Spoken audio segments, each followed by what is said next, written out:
সমন্বয়কারীরা বা ছাত্ররা বা এনসিপি ওরা যে সকল ক্রেডিট নিতে চায়, বলে বারবার আওয়ামী লীগের নেতাদেরকে নাকি ওরা হটিয়ে দিয়েছে, আওয়ামী লীগ সরকার নাকি ফেলে দিয়েছে। এমনকি ওই পিঙ্কু সে বিএনপির নেতাদেরকে অপমান করে এই বলে। আমরা গতকালকে দেখলাম যে এই অবৈধ ফ্যাসিস্ট সুদখোর দখলদার ইউনূসের অবৈধ উপদেষ্টা, স্বরাষ্ট্র উপদেষ্টা জাহাঙ্গীর বলেছেন যে পুলিশকে সে নির্দেশনা দিয়েছেন যে আওয়ামী লীগের নেতাকর্মীরা যাতে মিছিল করতে না পারে সেই জন্য তাদেরকে নির্দেশনা দিয়েছেন এবং তাদেরকে গ্রেফতার করার জন্য নির্দেশনা দিয়েছেন।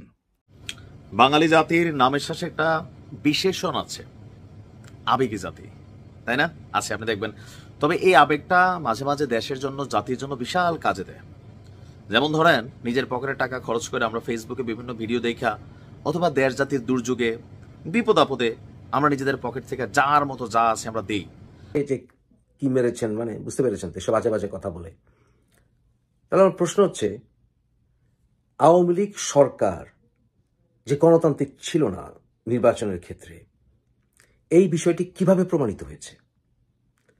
আওয়ামী লীগ সরকারের অধীনে যে কয়টি নির্বাচন হয়েছে গত 16 বছরে, প্রত্যেকটা নির্বাচন ছিল প্রশ্নবিদ্ধ, সিরিয়াসলি প্রশ্নবিদ্ধ। এমনকি শেখ হাসিনা বলেছিলেন যতটুকু ভোট দিয়েছে তাই যথেষ্ট, মনে আছে না?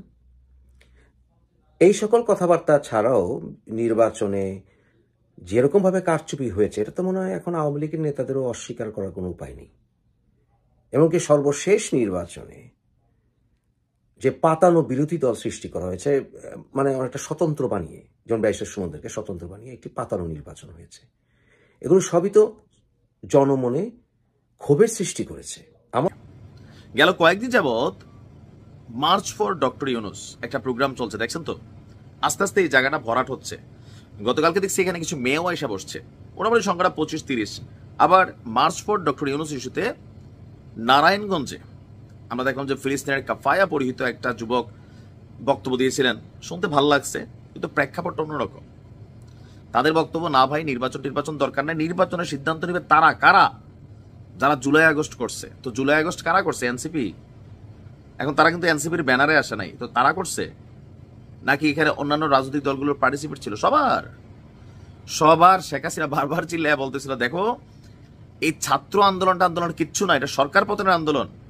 তখন আমরা হাসছি, এই মহিলা আসলে কি যে বলে উনি। আমরা ভাবছি না আবু সাইদের মৃত্যুতে আমরা সবাই খুব প্রকাশ করছি যে কেন তিনি দেখতে গেলেন না। তিনার কাছে তথ্য ছিল যে আন্দোলনের মুভমেন্টটা ছিল সরকার পতনের আন্দোলন। সর্বোচ্চ চেষ্টা করছে, যত চেষ্টা করছে তত বিপদ বাড়ছেই, কমে নাই। এখন শেখ হাসিনার পতনের পর যত দিন যাচ্ছে, তখন আমরা রাজনৈতিক দলগুলোর বক্তব্য শুনা, বিপিন উৎস সবার বক্তব্য শুনা বুঝি যে শেখ হাসিনার পরিকল্পনা বা তিনি যেগুলো বলতেছিলেন এগুলো সঠিকই। এখন এই যে কৃতিত্ব নিয়ে চলছে একটা খেলা। আবার এই যে বলা হচ্ছে যে এই আন্দোলন করে এক দলকে সরাই আরেক দলকে বসাইতে আনি নাই। ভাই আপনি বসাবেন কিভাবে? একটা নির্বাচন তো হবে। এখন এমনি বসে গেছে আসিফরা, কিন্তু একটা রাজনৈতিক দল তারা বসতে গেলে নির্বাচনের মাধ্যমে বসতে হবে, রাইট? ওকে। এখন কিছু কিছু মানুষ আছে তারা চাচ্ছে না এই মুহূর্তে নির্বাচন হোক। তারা কারা? আপনার ফেসবুকে আপনি ঢুকেন, এই ইভেন্টগুলোতে যারা যারা সহমত প্রকাশ করছেন, একমত প্রকাশ করছেন, মার্চ ফর ডক্টর ইউনূস ইস্যুতে যারা সহমত দিচ্ছেন, তারা মনে করছেন ভাই এখন দেশের সংস্কার দরকার, আগে সংস্কার হবে, বিচার হবে, তারপর ডক্টর মোহাম্মদ ইউনূসকে আমরা যদি 5 বছর পরে মন চায় আমরা সরাবো, নাহলে সরাবো না। সো আমরা বলবো যে বাংলাদেশের পুলিশ বাহিনীর কাছে আমাদের একটা অনুরোধ থাকবে যে বাংলাদেশের পুলিশ বাহিনীকে বলবো এবং প্রশাসনের যে স্তরে যেখানে কর্মচারীরা আছেন, প্রশাসনের army, police, RAB, BTR, administration সহ সবাইকে বলবো যে আপনারা এই অবৈধ সরকারের এই অবৈধ আদেশ কেউ মানবেন না। যদি আপনারা কোনো সরকারি কর্মকর্তা যদি এই অপরাধে যদি চাকরি হারান, তাহলে বাংলাদেশ আওয়ামী লীগ আপনাদের পাশে দাঁড়াবে। কেউ যদি এই জন্য যদি এই অবৈধ উপদেষ্টাদের নির্দেশনা কেউ শুনবেন না, তাদের নির্দেশনা না শোনার কারণে যদি কেউ চাকরি হারান বা চাকরিতে যদি কোনো সমস্যা হয়, তাদেরকে প্রমোশন সহ বাংলাদেশ আওয়ামী লীগ যখন ক্ষমতায় আসবে, তাদেরকে প্রমোশন দেওয়া হবে, তাদেরকে প্রমোশন দিয়ে যথাযোগ্য মর্যাদা দিয়ে ভালো জায়গায় পোস্টিং দিয়ে তাদেরকে প্রমোট করা হবে।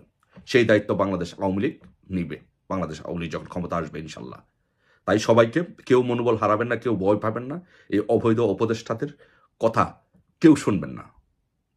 বাংলাদেশ আওয়ামী লীগের কোনো নেতা কর্মীদেরকে কেউ অন্যায়ভাবে গ্রেফতার করবেন না, হয়রানি করবেন না। কারণ মিটিং মিছিল করার অধিকার বাংলাদেশের যে সংবিধান, সেই সংবিধানের মধ্যে আছে যে বাংলাদেশ জনগণ তাদের অধিকারের জন্য, মৌলিক অধিকারের জন্য তারা মিটিং মিছিল করতে পারবে। কিন্তু এর বিপরীতে এই অবৈধ স্বরাষ্ট্র উপদেষ্টা যে নির্দেশনা দিয়েছেন সেটি সম্পূর্ণভাবে অবৈধ, অন্যায়।